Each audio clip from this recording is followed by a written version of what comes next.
Hello, and welcome to our first concert cast of the Northland Symphony Orchestra's 59th season. I'm Andrea Johnson. I play violin in the orchestra. I'm Jim Murray. I'm the conductor of the orchestra. And yeah, season 59, which is pretty amazing. So we've got a big year coming up next year, but we have a great year this year as well. Yes, starting with our fall concert, which is October 12th at 3 p.m. North Kansas City High School, free as always to attend. And the fall concert is always a fun one because it features our young artist competition winner. And so we want to start by shouting out some of the sponsors of that competition. McConnell and Associates, Action Machine Works, and ProPrint. I believe they were also sponsors last year. So at least for a couple of years, probably more than that. And so thank you very much to our sponsors for supporting the Young Artist Competition, such a big part of our mission to support educational opportunities like this and performance opportunities for the next generation of Absolutely. artists. So the way it works is in May, we have a competition open to high school freshmen, sophomores, and juniors in primarily our service area. And then the winner of that competition plays with us on our first concert in the fall, and all the top three finalists all receive some scholarship monies. So this concert features our winner, which is Michael Fang, Liberty High School senior who's a cellist, and he auditioned and won on the first movement of the Dvorak cello concerto, which is one of my favorite works. It's one of the first works I played as a clarinetist in a full orchestra environment. So I've had a long history with it. We've done it several times over the years with different soloists. That's a big swing for a high school student.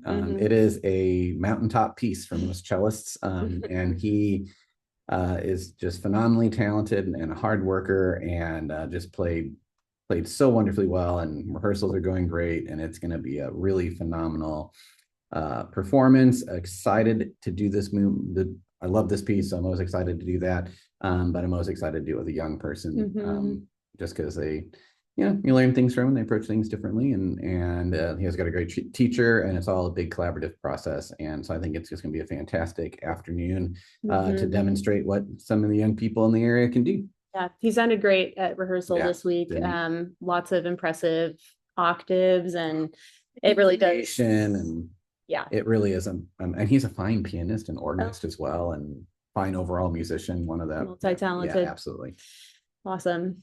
We have some other interesting works on this program. We do. So we have a work by Dr. Ian Coleman. That name is probably familiar with some of our regular audience attenders. We've certainly done a fair amount of his Christmas music over the years. He's actually got a really wonderful few pieces that work really well for the holiday programming.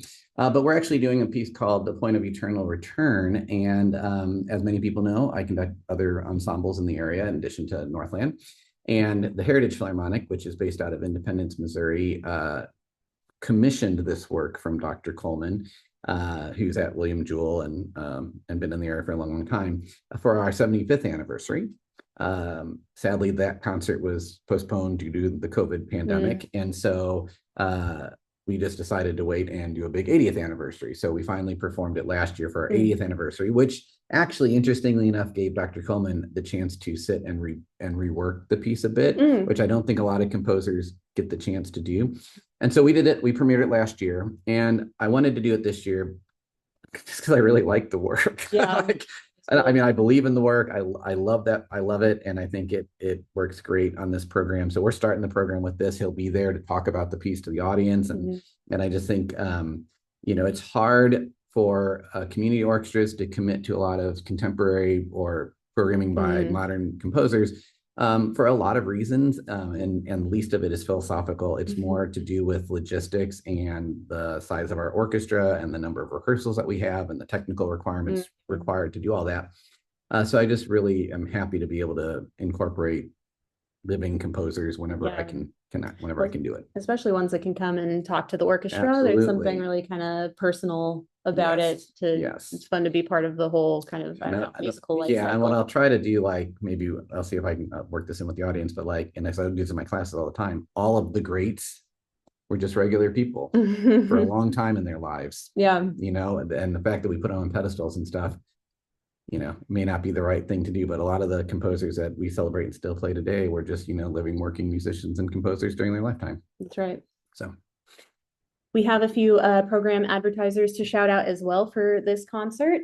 The Lydia Levin Community School of Music at William Jewell College, where you can take all sorts of instrumental and voice lessons. And piano and all the stuff. Yep. All of the things. Casey Strings is a supporter. Last year, they gifted the orchestra with some free bow rehearse. So we appreciated that quite a bit. Yeah, great supporters. Yep. Yep. And Nash and Franciscato, which is a local law firm and also a repeating program advertiser. So thank you to our corporate sponsors. Their support means a lot to us. Yes, really do it without them. Helps us put on our 5 free concerts a year. Absolutely.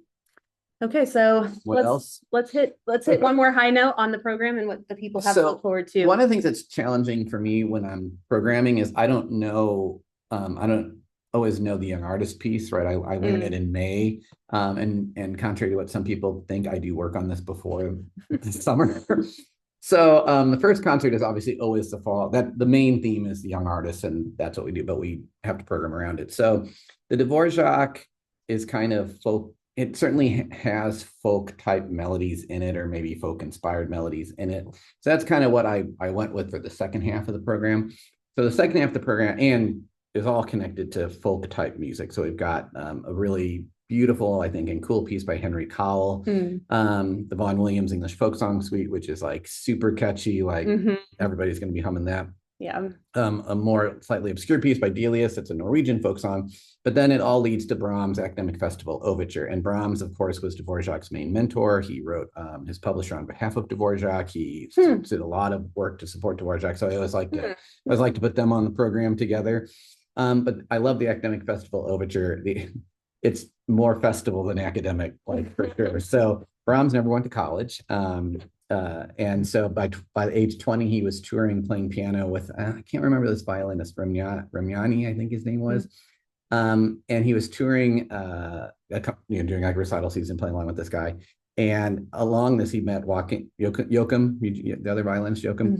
And Joachim was like, he's like, I know these two don't get along, and this is not gonna end well. So he told Brahms, he's like, hey, if you have some free time, why don't you come and spend the summer with me, and we'll do some recitals and all this stuff. And I think that's who the Brahms Violin Concerto was ultimately written for. But sure enough, they went, Brahms and the first violinist was hanging out with Liszt. And the violinist loved everything that Liszt represented, with all that bravado, and Brahms could not deal with it. So the violinist fired him, and so sure enough, he went to go see Joachim. And they spent 2 summers like taking some classes and like, drinking beer and going to the festivals and talking philosophy and doing all that stuff. And so he never went to college. So he also really didn't like sea travel. He didn't like a lot of, so Cambridge offered him an honorary doctorate, but they wanted him to come. And he's like, nope, sorry, not going to do that.